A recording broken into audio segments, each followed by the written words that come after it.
ಇದೀಗ ಬೆಂಗಳೂರಿನ ಇತರ ಪ್ರಮುಖ ಸುದ್ದಿಗಳನ್ನು ಫಟಾಫಟ್ ಅಂತ ನೋಡೋಣ. ಜಸ್ಟ್ 5 ನಲ್ಲಿ ಮಾಜಿ ಸಚಿವ ರಮೇಶ್ ಜಾರಕಿಹೊಳಿ ವಿರುದ್ಧ ಬೆಂಗಳೂರಿನ ವಿವಿಪುರಂ ಠಾಣೆಯಲ್ಲಿ ವಂಚನೆ ಕೇಸ್ ದಾಖಲಾಗಿದೆ. ರಾಜ್ಯ ಸಹಕಾರಿ ಅಪೆಕ್ಸ್ ಬ್ಯಾಂಕ್ನಿಂದ ರಮೇಶ್ ಜಾರಕಿಹೊಳಿ ಒಡೆತನದ ಗೋಕಾಕ್ನ ಸೌಭಾಗ್ಯಲಕ್ಷ್ಮಿ ಸಕ್ಕರೆ ಕಾರ್ಖಾನೆ ಪರ 439.7 ಕೋಟಿ ಸಾಲ ಪಡೆದರು. ಆದರೆ ಸಾಲ ಮರುಪಾವತಿಸದೆ ವಂಚನೆ ಮಾಡಿರುವ ಆರೋಪ ಕೇಳಿಬಂದಿದೆ. ಈ ಸಂಬಂಧ ಬ್ಯಾಂಕ್ ಮ್ಯಾನೇಜರ್ ರಾಜಣ್ಣ ದೂರು ನೀಡಿದ್ದಾರೆ.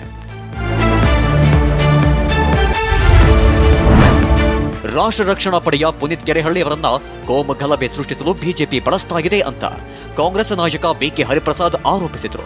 ವಾಟ್ಸ್ಆಪ್ ಗ್ರೂಪ್ನ ಮೆಸೇಜ್ ಅನ್ನು ರಿಲೀಸ್ ಮಾಡಿದ್ರು. ಈ ಬಗ್ಗೆ ಬೆಂಗಳೂರು ಜಿಲ್ಲಾ ಕಾಂಗ್ರೆಸ್ ಸಮಿತಿ ಸೈಬರ್ ಕ್ರೈಮ್ಗೆ ಪುನೀತ್ ಕೆರೆಹಳ್ಳಿ ವಿರುದ್ಧ ದೂರು ನೀಡಿದೆ.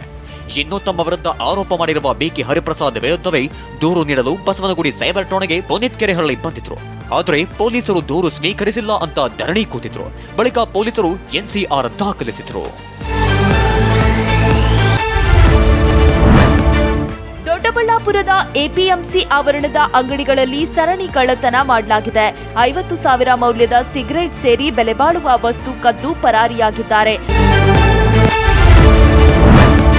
ಯಲಹಂಕ ವಿಧಾನಸಭಾ ಕ್ಷೇತ್ರದ ವ್ಯಾಪ್ತಿಯಲ್ಲಿರೋ ವಿಧಾನಸೌಧ ಲೇಔಟ್ ರಸ್ತೆಗಾಗಿ ಖಾಸಗಿ ವ್ಯಕ್ತಿ ಹಾಗೂ ಜನರ ಮಧ್ಯೆ ಹಗ್ಗಜಗ್ಗಾಟ ನಡೀತಿದೆ.